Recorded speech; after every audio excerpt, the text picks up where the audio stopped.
Dear student, আজকের ভিডিওর মধ্যে আমরা অনুশীলন 8.2 কোয়েশ্চেন নাম্বার 9 সমাধান করব। 9 এর মধ্যে কইছে দেখো, একটি ফার্নিচার দোকান থেকে একজন গ্রাহক 2750 টাকা একটি টেবিল কিনলে 8 এবং 3/1 হারে রেহাই পেল। দোকানদার প্রথমে টেবিলটির দাম কত বলেছিল, ঠিক আছে? তো এটার মধ্যে একটা জিনিস লক্ষ্য করে দেখো, গ্রাহকে কিনছে কত দিয়ে, এটা মানে কি, এটা দিয়ে কিনলে তার মানে এটা বিক্রয় মূল্য দেওয়া আছে, রেহাইয়ের শতাংশ দেওয়া আছে। রেহাইয়ের শতাংশ মানে 8/3/1, ঠিক আছে? আর হচ্ছে প্রথমে দোকানদার প্রথমে টেবিলটির দাম কত বলেছিল, তার মানে দোকানদারের যখন যে দামটা হয়, অর্থাৎ একটা জিনিস দোকানদারে বিক্রি করলে যে দামটা প্রথমে হয় এটাই তো চাপা মূল্য হয়, অর্থাৎ চাপা মূল্য এখানে কত প্রশ্ন করছে। তো চাপা মূল্য তো দেওয়া নেই, আমরা প্রথমে লিখব মনে করি টেবিলটির চাপা মূল্য সমান x টাকা, ঠিক আছে? x টাকা। এবং আমার হচ্ছে কি তার রেহাই কত দিছে, রেহাই আছে 8/3/1%। তো রেহাই সমান আমরা লিখব চাপা মূল্য এর কত শতাংশ, 8/3/1%। তো চাপা মূল্য কত আছে, চাপা মূল্য আছে x, এর মানে হলো ফুরন বদমাশের রুল অনুযায়ী। আর এটার আমরা সমস্ত বাঙালি কত পাইব, 8/3/1 আমরা 3/8 রেখে 25 25/3 করতে পারি। তো 25/3 শতাংশ আছে। তো শতাংশ থাকার মানে কি, ভাগ 100 দিয়ে ভাগ করেন, তো ভাগ করলে আমরা এটা পূরণ করে দেবো নিচে 100 দিয়ে। তোমরা হয়তো এটা বুঝছো না, আমি তোমরা বোঝাই। যেমন মনে করো 25/3 শতাংশ আছে, তো শতাংশ থাকলে আবার 100 দিয়ে ভাগ দিতে লাগে। তো 100 দিয়ে ভাগ না দিয়ে আমরা 100 পূরণ করে দেবো, ঠিক আছে? তো 100 যদি পূরণ করি ভাগের নিচে, তো 100 অনন্য খাইব, 100 অনন্য খাইলে কি থাকবে 1/100 হইব। এই কারণে উপরে 25 পূরণ 1 25 হইব, আর 3 পূরণ 100 হয়ে যায়, 3 পূরণ 100 হয়েছে, এখানে 1 আছে। বুঝছো আশা করি। এখন আমরা x ইন্টু 25 একে 25, আর 25 দিয়ে 100 ভাগ দিলে পাইব 4 25 100, ঠিক আছে? তো উপরে আছে 1, নিচে আছে 3 × 4, আরেকটা লাইন লিখতে পারি x × 1 হলো x, নিচে আছে 3 4 12, ঠিক আছে? তো আমি রেহাই পাইছি।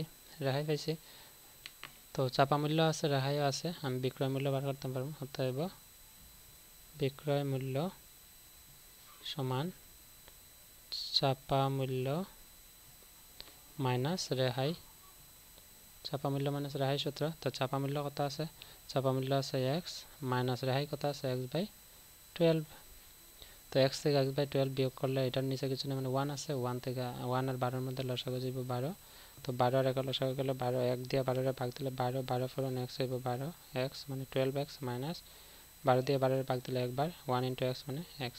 তো 12x মাইনাস x হইব 11x, নিচে থাকবো 12। এটা হচ্ছে বিক্রয় মূল্য, ঠিক আছে? কিন্তু প্রশ্নের মধ্যে দেওয়া বিক্রয় মূল্য কি আছে দেখো, বিক্রয় মূল্যটা দেওয়া আছে 9 নম্বরে 2750 টাকা। তো এখন আমি প্রশ্ন মতে দিয়া লিখবো, এখানে লিখবো যে অতএব দিয়া প্রশ্ন মতে বিক্রয়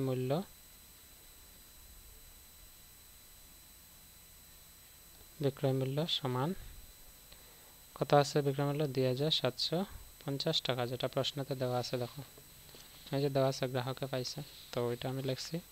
এখন আমরা এটা সমাধান করলে বিক্রয় মূল্যর নিচে কি আইব, বিক্রয় মূল্যর নিচে আইব সূত্র, এটা বিক্রয় মূল্য যেটা মান পাইছে 11x/12 ইজিক্যাল টু এটা 2750।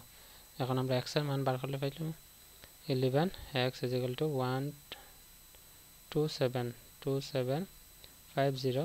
12x এর লগে ভাগ আছে, এদের গেলে আইব পূরণ, আর এখানে আবার আইব x equal to 12750 into 12 divided by 11 লগে পূরণ আছে x, তো এদের গেলে 11 ভাগ হয়ে যাবে। তো x এর মান এটা সমাধান করলে পাইলাম। চলো দেখি কি হয়।